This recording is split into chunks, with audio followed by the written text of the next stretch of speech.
आदाब, सत श्री अकाल। मेरा नाम अदिति है and welcome back to the circle of life tarot. Reading में जाने से पहले I wanted to personally thank everyone. आज हमारा चैनल 25,000 सब्सक्राइबर्स रीच हुआ है and it would not have been possible without your love and support. इसीलिए thank you so much and I would also want to wish everyone celebrating their birthday today a very happy birthday. देखते हैं 23rd of July हम सब के लिए कैसा होगा। Archangel Michael, my guardian angels and the universe, holy spirit and the divine, please give us exact messages which are in the highest code for all of us for the 23rd of July 2020.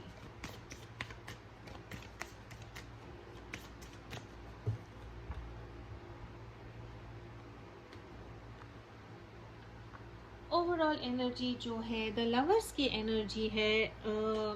इसका यही मतलब है कि कल के दिन 23rd of July के दिन इमोशनली आप लोगों को कुछ ऐसी चीज़ें मिलेंगी जो आप बहुत दिनों से चाहते थे। This is a card of mercury का कार्ड है, ये कम्युनिकेशन का कार्ड है, ये इक्वल गिव एंड टेक का कार्ड है। ये जैसे हम कहते हैं कि if I flourish you will also flourish. जितना आप एक सिचुएशन में डालोगे उतना ही दूसरा इंसान वो सिचुएशन में डालेगा। इसका ये भी मतलब है कि आपके सामने दो चॉइसेस हैं, ऐसे दो चॉइसेस जो आपके दिल के बहुत पास है। दोनों चॉइसेस आपको पसंद है लेकिन उन दोनों में से आपको एक चूज करना पड़ेगा। बिजनेस, करियर और फाइनेंस में मून का कार्ड है। ये काफ़ी इमोशनल डे होगा आपका वर्क रिलेटेड। मून का कार्ड जब आता है तो इसका यही मतलब है कि आपको आपके इंट्यूशंस को फॉलो करना है, आपके इमोशंस को फॉलो करना है।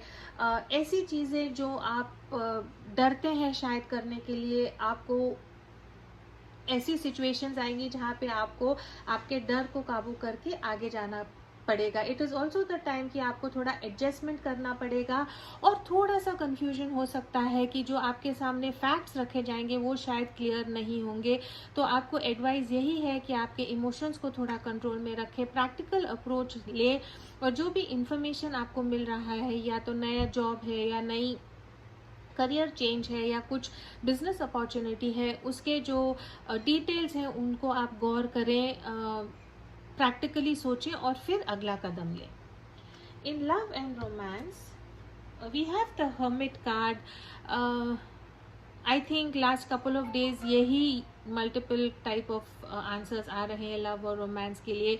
इसका यही मतलब है कि राइट नाउ प्यार से आप थोड़ा परे हैं, आप खुद के बारे में सोच रहे हैं, खुद के सेल्फ हीलिंग के बारे में या तो सोचते होंगे, सेल्फ डेवलपमेंट के बारे में सोचते होंगे, या मे बी आपके रिलेशनशिप में ऐसी कुछ चीज़ें हैं जो आपको करेक्ट नहीं लग रही हैं और उसको आपको कैसे हील करना है या चेंज करना है, उसके जो आंसर्स हैं उसको आप इंटरनली सोच रहे हैं।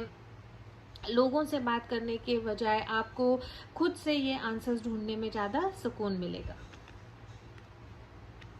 ऐसा एक सवाल है जिसका आप आंसर ढूंढ रहे हैं, तो आप पूछें एंड लेट्स सी एंजल्स हमको क्या आंसर देते हैं। मैंने ये करना बंद कर दिया था लेकिन आप लोग जो भी कमेंट करते हैं मैं एक एक कमेंट पढ़ती हूँ। किसी ने कहा था कि अदिति ये वाला आप प्लीज़ वापस लेके आए, तो मैं ले आई वापस। आप आपका क्वेश्चन पूछें और देखते हैं कि एंजल्स आपको क्या आंसर देती हैं।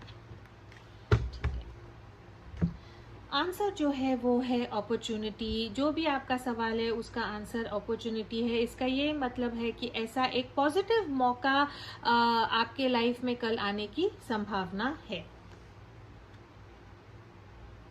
विजडम फॉर हीलिंग कार्ड से हम एक मैसेज देखते हैं फॉर द जनरल कलेक्टिव।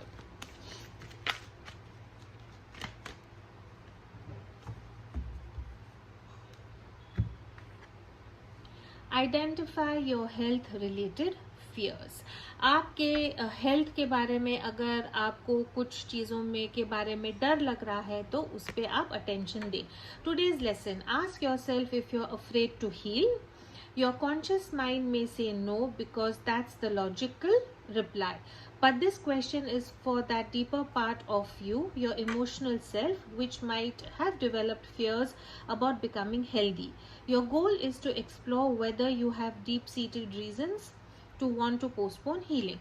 तो कार्ड यही कहता है कि अगर आप को ऐसा लगता है कि आपको आपकी हेल्थ की तरफ, इमोशनल हो, फिजिकल हो, मेंटल हो, उसको बेटर करने के लिए, उसको हील करने के लिए आपको एक कदम उठाना चाहिए, लेकिन आप वो नहीं ले पा रहे हैं, तो डिवाइन आपको यही कहता है कि 23 जुलाई के लिए खुद पे थोड़ा फोकस करें, एक्सेप्ट करें कि आप क्यों डर रहे हैं ये स्टेप आगे लेने के लिए, और वो पहला कदम जो है आपके अच्छे वेल बीइंग के लिए वो आप लें. Such a good message. So this is all I have for the 23rd of July.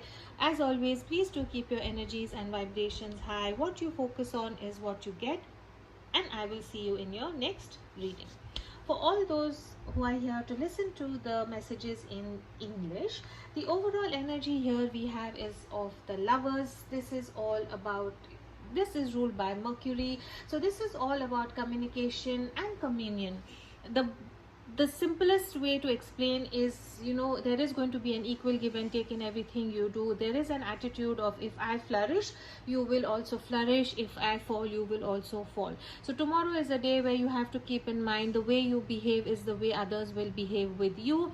This also means that there are two choices ahead of you.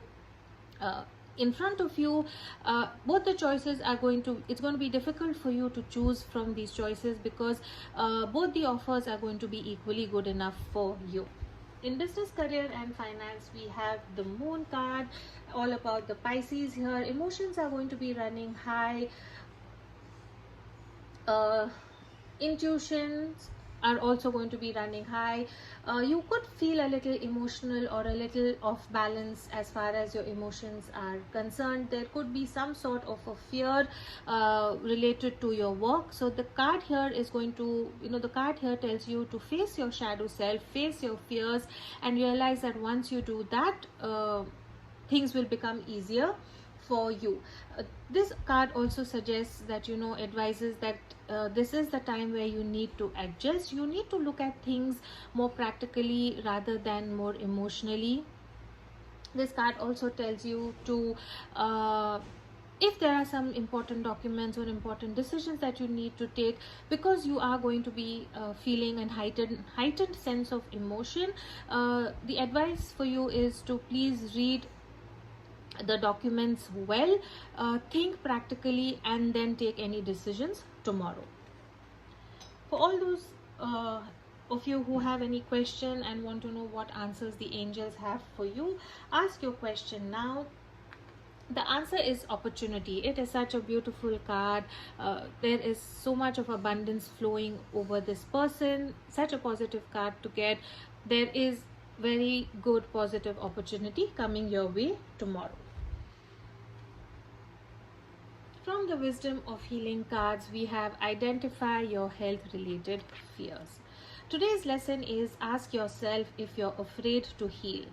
Your conscious mind may say no, because that's the logical reply. But this question is for that deeper part of you, your emotional self, which might have developed fears about becoming healthy. Your goal is to explore whether you have deep-seated reasons to want to postpone healing. And this healing could be emotional, physical, or mental. This is all I have for the 23rd of July. As always, please do keep your energies and vibrations high. What you focus on is what you get, and I will see you in your next reading. Thank you so much.